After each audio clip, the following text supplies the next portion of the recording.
È atterrata ieri mattina una delegazione dei ministeri italiani in visita in Sicilia sotto la supervisione dei dirigenti generali dei dipartimenti della regione. Primo fra tutti quello della programmazione guidato da Vincenzo Falgares.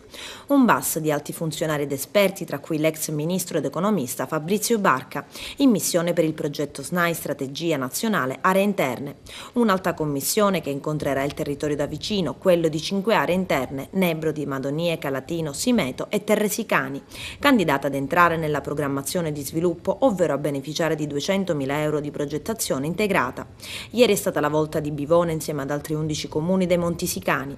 A fare gli onori di casa il sindaco ed onorevole Giovanni Panepinto, che crede con forza nella coalizione del territorio e da sempre porta avanti progetti di sviluppo locale.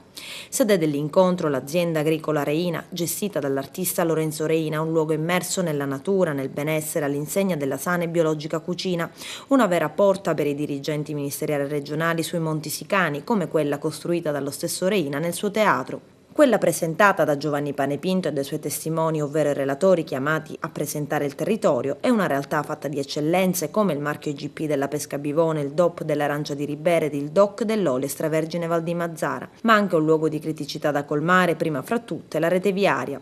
Sul tavolo 4 i temi affrontati: sviluppo locale, mobilità, scuola e salute, 4 punti necessari per costruire un modello di sviluppo in grado di mantenere l'area dei Monti Sicani vivace ed accogliente.